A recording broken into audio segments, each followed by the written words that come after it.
How's everybody doing? Thanks for sticking around. As we all know, the case has ended, and it's up to the jury and God right now. I'm Chris Stewart. I'm the attorney for the Scott family. I've got Rodney and Anthony Scott, the brothers of Walter Scott. Um, Fantastic job by the solicitor, Scarlett Wilson. One of the best closing arguments that I've ever seen. She fought hard, she presented the case, and she presented the facts and stuck to the facts of why he should be found guilty. Just briefly, the only thing that sticks out in my mind that really bothered me from the closing argument by Mr. Slager's team was a comment that a guilty verdict sends a message to all of the men and women in blue, a bad message. I couldn't more vehemently disagree. And it's not just me, because my opinion doesn't really matter. But that message is contradicted by the many officers that have contacted me to let the family know. For instance, I'll briefly let you know what a veteran officer from another state had to say. The opportunity to bridge a rift between the community and law enforcement exists in this case. The black eye caused by incidents such as this lasts a long time. The threat to officers' safety or fear of bodily harm does not exist when all you can see is a man's back and elbows. In football, it's called clipping. In this case, it's called murder. I pray for God's guidance as you proceed with this case. From a veteran officer in another state, whose name I won't use. So I disagree with Mr. Slager's defense team that telling the jury a message of guilty for murder will send a bad message to law enforcement. No. Everybody knows that 90% of the officers out there are brave and doing their job bravely in the community every day. But until we get guilty verdicts, when we all know it's murder, the community is upset and feels like they don't get justice. So I disagree with that statement.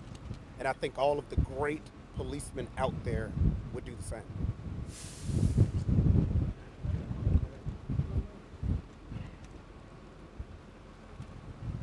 We the Scott family, first of all, we would like to thank God for bringing us to this point, and we feel good about what has been presented to the jury, and we feel confident. We came this far by prayer, and that's what we're going to continue to believe and trust. And it has been successful all the way through, and up to this point, it's been long, hard, and trying.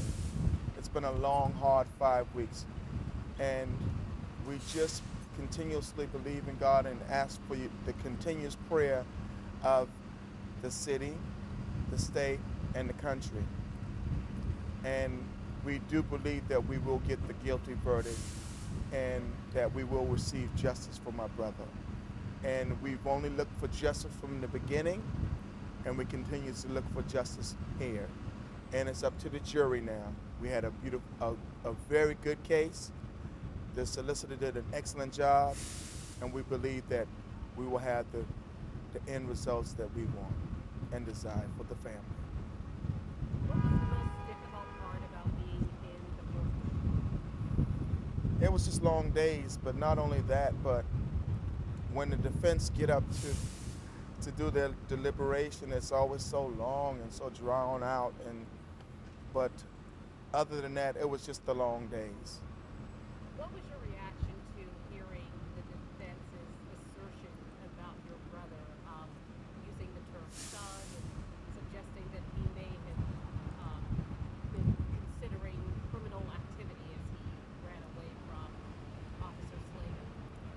Well, he can assume anything that he wanted to assume, but we know that that wasn't his intention or his character. So we didn't feel any way bad about that, because we know he's a good defense attorney, and we know that he's going to try every angle. So we were expecting everything that he threw, and even more.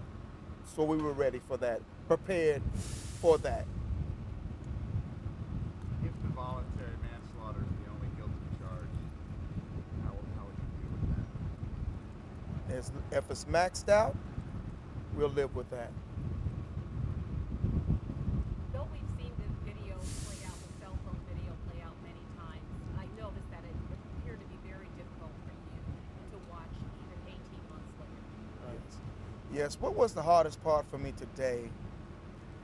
I've never heard the video played and my brother's voice sound so clear. And hearing my brother's voice again really just did something to me. It wasn't so much what was being played or seeing it again. It was just hearing the clarity in my brother's voice and knowing that I'll never be able to hear that again. That was very hurtful, and really, I miss him, and I know he didn't deserve that. No human being deserves to be gunned down from the back. This could have been something that could have been stopped, and it was up to that officer to stop and bring it down, and we would not even be here today. But he chose to do something different. How's your mom holding up? Well, mom and dad are upstairs and they're praying, that we get a positive verdict, a positive outcome. And that's what we're waiting on now. All right. When you hear Andy Savage say that this was a matter of seconds and not feet, not distance, but time, what's going through your head when you hear that? Well, really, distance did matter a lot, in this case. But the one that sticks out the most is the 17 feet. That was the first shot. When he shot my brother for the first time, was within 17 feet, and that's not far at all. So he had time to think before he did what he did. And just like my brother just said, no human being should be gunned down like that. He didn't even give him a chance. He just made a sporadic decision and did what he did. And when they play the video over and over and over again, and you hear that first pop and then the next pop from the gun, do you have a gut-wrenching feeling? Yes, absolutely. What's that like? Excruciating. It's like this is so surreal that it's happening.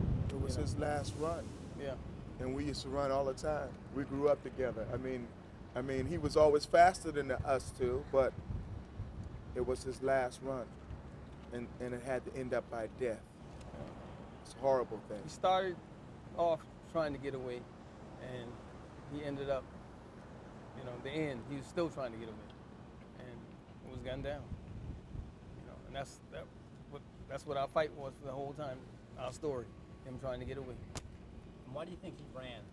We honestly, I really don't know why my brother ran. I wish he hadn't ran, but we really don't know. We speculated at the beginning, but we really don't know what was on his mind at that time. Because one thing I do know, he didn't have to run, but he chose to run, and why he ran, we really don't know. And are you thankful for the video that Santana? Oh, absolutely, Oh, yes. absolutely. Oh, absolutely. yes. Absolutely. If it wasn't for the video, we wouldn't even be to this point right now. Right. I mean, that was one thing that stuck out, is him attacking Santana in his closing argument. But you need more people like Fighter Santana to step forward when you film something, whether good or bad, whether it exonerates the officer or holds him accountable. People have to step forward, even when it doesn't involve a cop. If you see a crime happening, film it. Stop the no snitching policy or whatever that silliness is. Come forward and help out the police if you film a crime, and step forward. That man is a hero for coming forward, having just watched the officer shoot someone, getting the video to us, and us turning over to the cops. Now, you can attack him this time because he caught you, but we need more people like that. That's all we have. We'll just pray on the verdict.